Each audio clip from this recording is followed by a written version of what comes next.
chatting with Alanna Banks. She is the founder at Fridays Off Fabric, Canada's online fabric and quilting store. How are you doing today? I'm good, thank you. So let's hop right in. Can you tell me what Sure. got you started in e-commerce? Yeah, so I got started in e-commerce in 2013.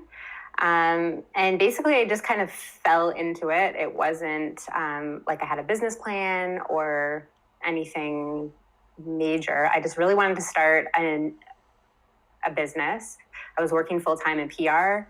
I was about to go off on a maternity leave with my second son. And I had sort of this idea that I wanted to start a fabric store, similar to one that had opened up in my neighborhood. But I wanted to kind of like give that opportunity to people who were living in like more rural type communities across Canada. Mm-hmm. I mean, being in Toronto, I was lucky I had access to a lot of this kind of stuff, but I wanted to give that kind of access to people that were not living in big cities and didn't have access to this kind of cool fabric. So that's how I basically got into it. So how do you grow your business when you're kind of leaning into people more in rural communities? Leveraging social media has been huge.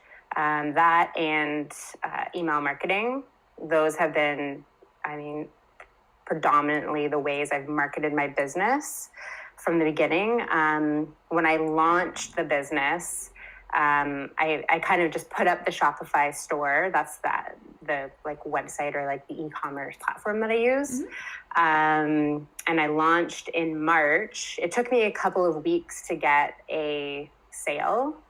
And I think that's the notion that if you put up the site, the people will come, is out there. Like people think, oh, I'm going to open up my own online store and the people will come. But it's not really the case. I mean, there's a lot of work that goes into the back end of like search engine optimization and all that kind of stuff. I was lucky because I already had a blog that was quite established. So I was able to, launch it or announce it using my blog. And then a couple of months after the official launch of my store, I did a big trade show that doesn't really exist anymore in the same capacity that it used to, but it was like a really big show downtown Toronto, and people would travel from almost all over Ontario to come to the show, and it was really well advertised. So I ended up doing that show, and I met a ton of people there. I mean, people who are still customers of mine today. But when I was at that show, I met an editor from Style at Home magazine, which is a big like home decor magazine in Toronto, and then also goes out across Canada. So I got placed in an article about sort of the rise of online fabric stores. And that was pretty big for me because that was like a national reach, obviously. And it kind of put me on the map in terms of like an online fabric store in Canada. So since March 2013, how has your store grown? Like if you could share some numbers with us, like what kind of traffic do you see now versus when you first started? It's grown considerably. The market is, it's kind of a weird market, to be honest, the fabric industry. It's based a lot on disposable income. So when the economy is doing well, things for me go well because people have the money to spend on like nice fabrics that they can use to sew quilts and whatnot. But I've really seen a huge change. So, I mean, obviously when I started, I was doing very little in sales. I mean, like I wasn't even making a living off of it. And it took me, probably a good like 2 or 3 years before I was seeing like making a profit that I could live. But even still, I mean, it's not something that I could be doing if I didn't have support like from a partner or something like that, for example. It's just the nature of the industry. So I've always sort of had like stuff on the side that I've been doing to make money on top of it. between like 50 to 75 orders a month. And like at my peak, which was in 2017, I was doing like $150,000 in sales. Wow. For the year. So, but since 2017, I don't know if it's just the economy or if it's just the influx of people in the market. Things have started going down. It's been a good lesson, like in terms of business, because, in 2017, I was doing amazing. Like profits were great. I was making money. I was so busy. Like I had money and I was just spending it on all kinds of like cool apps. People from the industry find you and they're like, oh, well, we can do this for you. We can do these advertising things for you. And so I was kind of spending money that I shouldn't have been spending. And this happens a lot when you're a solopreneur. You don't have, it's necessarily a CFO being like, but what about the budget? What about this? So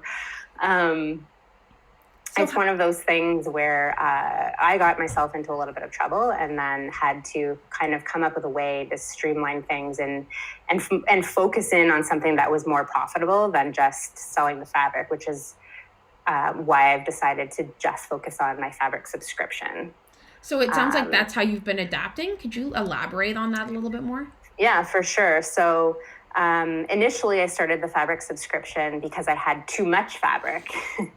It was like after my first year, the sales were coming in slow and steady and I was building some momentum, but I did have a lot of inventory just sitting and I wanted to get rid of it. So I thought, why don't I just start this fabric subscription? So I was basically using things that I had left over, like influxes of inventory, to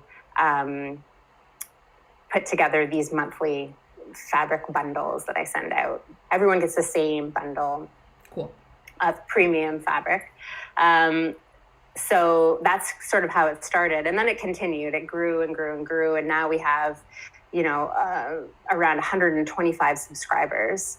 So it grew to a point where I needed to buy specifically for the subscription. I couldn't rely on having leftovers because I decided just to focus on the subscription because it's reliable. I know exactly how much I need to order. I know how much is going out. I know how much money is coming in, how much money is going out every month. And it takes a lot of pressure off me. And that's giving me time to now focus on starting the new business. Sounds like you're kind of an army of one. Are there any like apps or tools that you use to kind of like manage your time or to make your job a little bit more streamlined? Yeah. There's lots of apps that I use. I use Recharge is the app that I use for the subscription. And I can run reports and I can download my list and people have their own profiles so they can go in and modify their subscription or cancel or, do whatever they need to do. That's a really great app that I use. I've used MailChimp. I've used Klaviyo, which is a really great e-commerce email platform. It's way too expensive for me now, so I got rid of it. But I've actually just switched to a new email marketing platform called Flowdesk. Okay. It's really cheap, and they're kind of like in a beta mode right now. So there's lots of sort of like tweaks that need to be done. But for me, it works just fine. What entrepreneurs or brands do you look up to? Right now, I'm really focused on entrepreneurs who are kind of like in that coaching space because I'm moving out of the retail world, but I'm finding a lot of value looking up to people who are just teaching entrepreneurs how to up-level their businesses or, hone in on things that are working, coming up with new processes, talking about finances. So those are the people that I'm really looking up to right now. In terms of coaching, what's something that most entrepreneurs should be doing but aren't? Definitely keeping an eye on the numbers. I think that it's easy to get lost in the day-to-day grind of the things that go on when you have an online store. But keeping track of, a budget and your numbers and how much you're spending on like all the apps that you have and like what is actually providing value, that is something that I think is missing from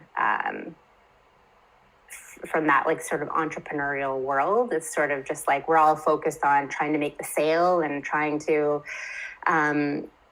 get the word out about your store, but it's also really important to kind of like stay on top of everything else because like 100% there are stores out there that look like they're doing amazing and look like they're profitable, but they're not.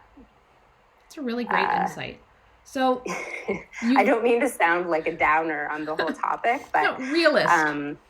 So we've kind of touched on this already, but just to kind of recap, kind of like what's the plan for Fridays Off? Where do you want to go? So the plan right now is completely sticking with the subscription. I've got it down to a science and I've got lots of great subscribers and I'm trying to grow that as much as I can. So that's the process for the fabric store. I'll no longer be just selling like a la carte fabrics. Mm-hmm. I'd love to turn it into like the best and biggest fabric subscription club in Canada. And then from there, I'm kind of transitioning back to my old roots, which is marketing, communications, and public relations. And I've decided to share everything that I've gone through as a business owner with people who want to get into what I've just done, basically. So coaching people on how to build a presence online, building really good content, creating a social media strategy, giving them coaching on how to use social media to talk about their business, and just showing up authentically every day because, building that community is a really important part of building your sales funnel when it comes to buying stuff. Yeah. Where can our audience go to learn more and to catch up on all those changes? So you can find me at fridaysoff.ca. That is where you'll find my story, everything about the fabric subscription. I'm also very active on Instagram, especially in my stories. So if you follow me, it's at fridaysoff. Mm-hmm. And that's where you can get the load on everything. And that's where I also be sharing any information about my new business, which will be building a presence online or helping you build a presence online. Fantastic. So everybody, go check out the Instagram, go check out the website, keep an eye out in the future. Sounds like we're going to be doing some great things. It was awesome having you in today. Thank you so much for coming. Thank you. Bye. Bye.